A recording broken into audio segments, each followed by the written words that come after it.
আজকে বানাবো পাটিসাপটা পিঠা। তো পাটিসাপটা পিঠার জন্য চালের গুঁড়ি নিয়ে নিলাম আর তাতে 3 ধাপে পানি দিব। এটা হচ্ছে শিখা আমার শাশুড়ি মায়ের কাছ থেকে। আর আজকে একটা অন্য রকমের খিসা দেখাবো।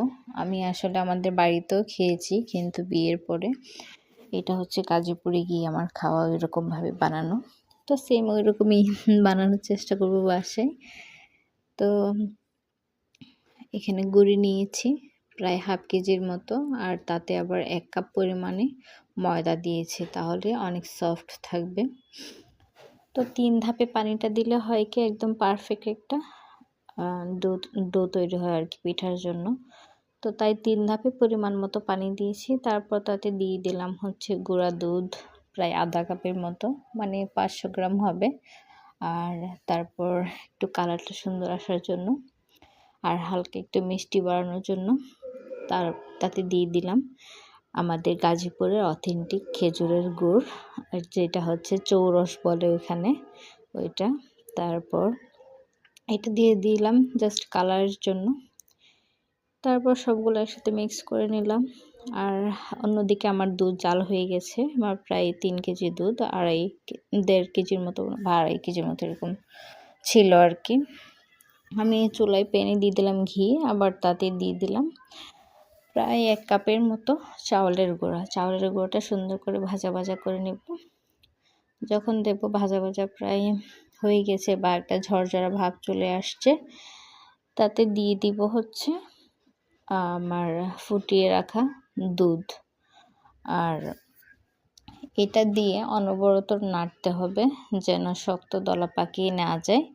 আর যেহেতু ঘি দেওয়া আছে তাহলে হয় অবশ্যই দলা পাকাবে না, তারপর নিচে লেগে যাওয়ার সম্ভাবনা থাকে।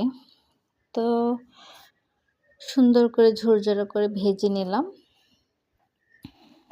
নেওয়ার পর তাতে দুধ দিয়ে দিব, আর 2টা এলাচ আর হচ্ছে দারুচিনি একটা দিয়েছি অবশ্যই দুধের স্মেলটা ভালো আসার জন্য।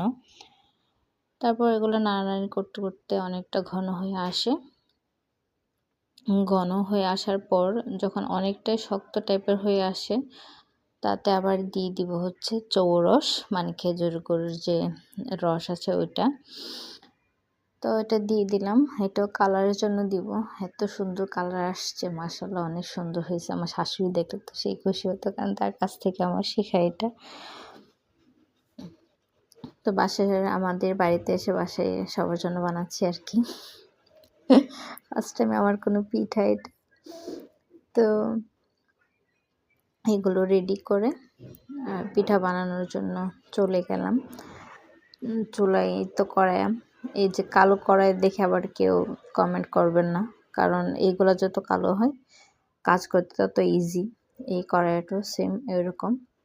তো আমি সুন্দর করে একটা দিয়ে দিলাম চামচ দিয়ে পরিমাণ মতো দিয়ে, তারপর এই যে আমার ক্ষীরটা বানানো ওইটা দিয়ে সুন্দর একটা পিঠা হয়ে গেছে।